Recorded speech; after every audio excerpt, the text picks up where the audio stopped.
Welcome to Fat History. If you're new here, it's where we talk about cool fat people throughout history because fat people have always existed and they've always done cool and inspiring things. Their stories just never get told, or they don't get told properly. So I'm here to tell those stories. It's actually been a couple of weeks since I put out another video. My bad, y'all. I just took a couple weeks off there. I'm actually working on a couple of new series. I'm beyond excited to share it with you. So I'm hoping to get those out here in the next couple weeks. I'm working on a series called Fat History of. It's where I'm going to talk about things like the history of BMI and shapewear and stuff like that. Another series that I'm working on is where I'm going to be talking about fat artists of today that are currently still alive. I'm really excited about both of those, so keep your eye out for those or hit the notification bell because I'm not quite sure on an exact posting schedule just yet. But anyways, let's get started. This week, we're going to be talking about the Queen of Jazz, one of the most talented vocal artists in American history, Ella Fitzgerald. If you've heard her name but never heard her story, I'm so excited to share it with you. I'm gonna be honest, y'all, this is the longest that it's ever taken me to research someone before. So usually when I research a musician, I will listen to their music as I do research, and I just kept finding myself getting so lost in her music. She was so talented, and her story is incredible. I am so excited to share it with you, so let's get started. Ella Fitzgerald was born April 25th, 1917 in Newport News, Virginia. Her first exposure to music would be in church. She also listened to jazz recordings by Louis Armstrong, Bing Crosby, and the Boswell sisters. She loved lead singer Connie Boswell. She said, "My mother brought home one of her records and I fell in love with it.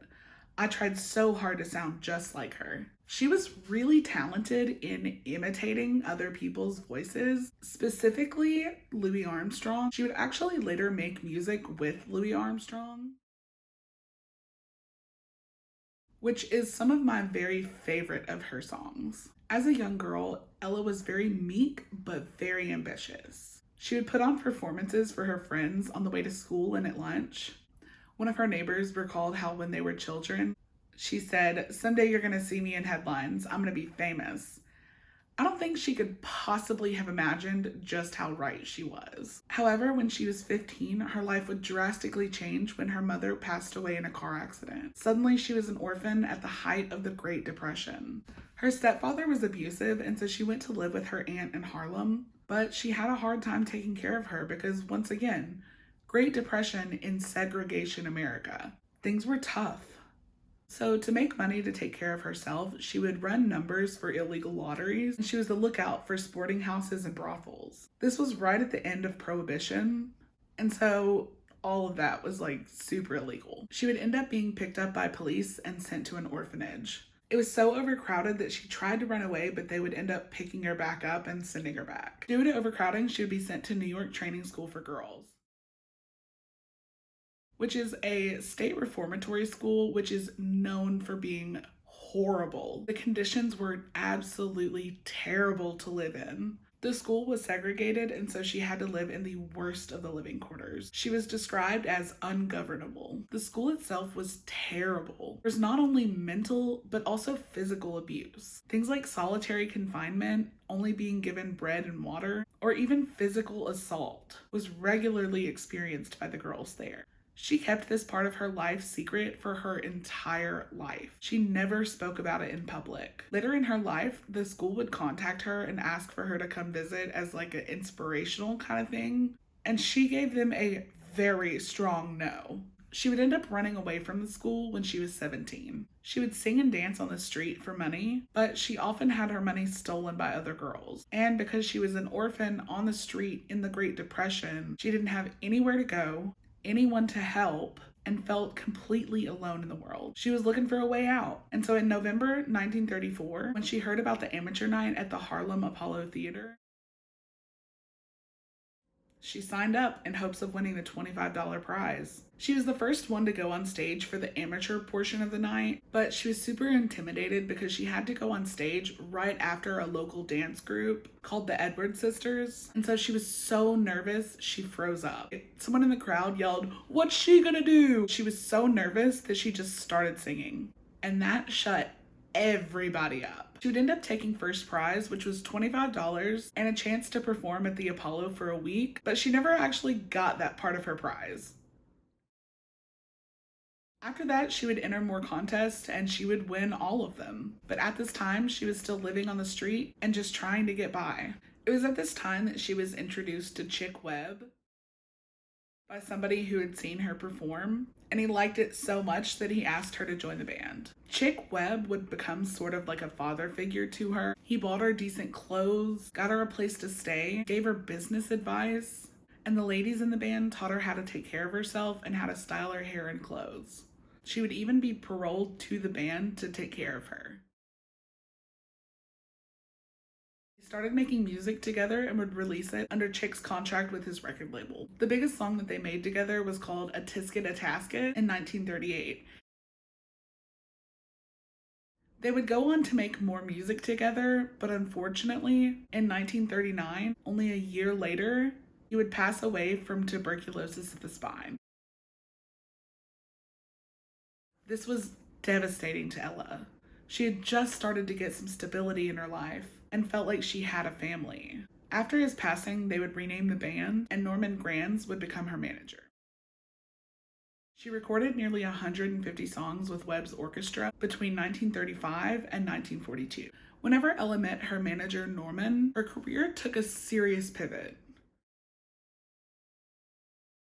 Norman Granz was the son of Jewish immigrants. He was not only a champion in artistic progressiveness, but he also lobbied for equal treatment for all of his signed performers. He had it written into her contracts that if the club had any sort of race-based issue, they would pull the show, and they absolutely enforced this policy. He gave her the much-needed support and force that would help protect her. Despite her massive success, Ella was still deeply impacted by the racism of Jim Crow era America. In the early 1940s, Ella would take part in World War II morale shows. They would go perform for people like in the military. And you would think because she was so loved and popular at the time, and because she was participating in such a caring act, people would treat her with more respect. But no, of course not. They were horrible to her and the other Black performers. Many of the shows were segregated, and out of the 3,000 clubs, only 109 would allow Black Americans. They were also restricted in terms of things like transportation and which hotels that they could use. There was also an instance of Ella taking a seat on a whites-only train after she had been standing for hours waiting on a train she could use. The conductor tried to physically remove her from the train. It wasn't until a group of sailors insisted that she sat with them, she was allowed to stay on the train. On another occasion, Ella and her band were denied entry on a Pan American flight. Despite the fact that they had first-class tickets, she actually had to cancel some of her shows because of this, and she sued the airline over it and actually won. There was even another time where she was arrested in Texas in her dressing room, and when she got to the police station, they asked for her autograph, which I'm sure was incredibly insulting. There is one other person who would help her in the fight against discrimination, though.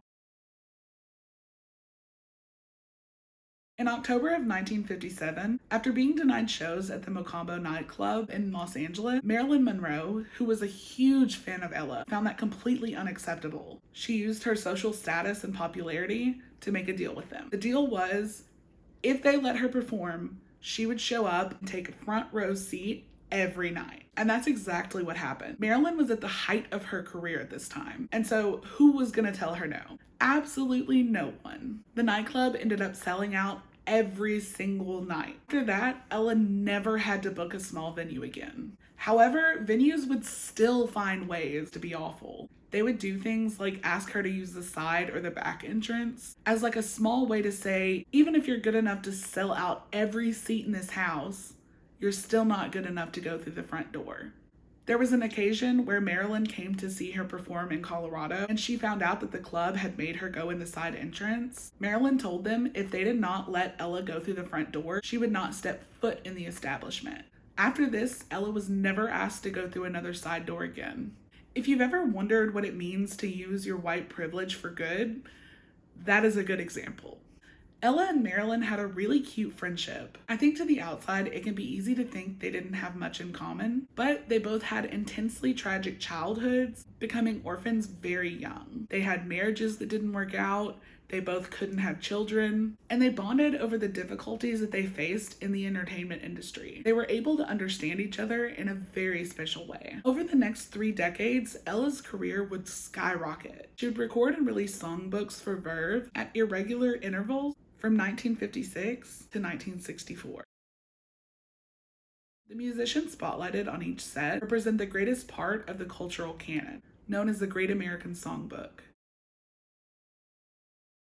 Her song selections ranged from standards to rarities and represented an attempt by Ella to cross over into non-jazz audiences. These are some of her most well-known works in her discography. In 1960, in Berlin, Germany, she wanted to sing a song that was written in German that was popular in America at the time, called Mac the Knife. Halfway through the performance, she forgets the words and starts going off the top of her head, just pulling words out of air. And it was good, but not just good. It was so good, in fact, that she won a Grammy for this performance. And then, as if that was not enough, to seamlessly pull off a Grammy-winning improvised performance, she followed it with one of the most highly regarded scat performances in recorded history during her performance of How High the Moon. I cannot express how incredible that is. She used this technique called quoting. It's where you pull references from other songs and relate them into the song that you're singing. A jazz critic once said, "We went through the song bar by bar and pulled out 50 songs that she quoted in like 5 minutes. Just incredible how her mind works." And it was freestyle. That's the most insane part, that it was just improvised. But she pulled it off with such ease. It was perfect control, perfect intonation, perfect pitch. She could cover 3 octaves and effortlessly move from her chest voice to her head voice. If that gives you an understanding of what they mean when they say she used her voice as an instrument. While recording the songbooks and the occasional studio album, Ella toured 40 to 45 weeks out of the year, both nationally and internationally. Her manager Norman helped solidify her position as one of the leading live jazz performers. She spent the vast majority of her time touring, sometimes weeks of having shows, even performing in 2 cities in one day. She rarely took a day off. She just loved singing and performing. It's where she felt most at home. As soon as her performance was done, she would become incredibly shy again and really enjoyed spending time alone. She had a lot of social anxiety and a lot of anxiety about her weight. She once said, "I always try to think, I'm going to be happy. I look at myself and say, now Ella, you could lose some weight and you could be just like so-and-so. And then I get real self-conscious." She really hated going out in public whenever she wasn't performing because people would stare at her and she would assume that they were staring at her because of her weight, when in reality, they were probably just staring at her because she was Ella Fitzgerald, and she was a major star. Throughout the stories that I researched for these episodes, I find it so sad how often you see the most talented people plagued by insecurity. I just want to give them a hug and tell them that they're okay and that they're good enough. I'm sure we can all relate to that feeling. So while I can't tell Ella Fitzgerald that she is, I can tell you. So if you feel that way, I just want to let you know you are good enough. In 1993, she established the Ella Fitzgerald Charitable Foundation, focusing on charitable grants for 4 major categories: academic opportunities for kids, music education, basic care needs for the less fortunate, and medical research revolving around diabetes, heart disease, and vision impairment. If you want more information, I'll have links in the description box. Even in her later years, Ella was still performing as much as she could. She passed away in her home from a stroke on June 15th, 1996, at age 79. She was buried at Inglewood Park in Inglewood, California. She's considered one of the most talented voices in American history. In her lifetime, she won 13 Grammy Awards, including being the first Black woman to win a Grammy, and sold over 40 million albums. Her story is not only that of sorrow, but of strength and incredible talent. If this is your first time hearing her story, I'm so thankful that I got to share it with you. Let me know if you enjoyed it. If you have any more cool stories about her, definitely leave them in the comments. I would love to hear more. Also, if there's anyone else that you want to hear me talk about or that you think deserves to have their story told, feel free to leave me a comment or reach out to me through Instagram messages. It's probably actually the easiest way to reach me. I just want to say I love bringing these stories to you guys. I appreciate you guys watching, and I really look forward to bringing you more stories like this in the future. Starting in the next couple weeks, I'm going to be putting out a bit more types of content, so be sure to keep an eye out for that as well. All right, y'all. Thanks again. Until next time, bye!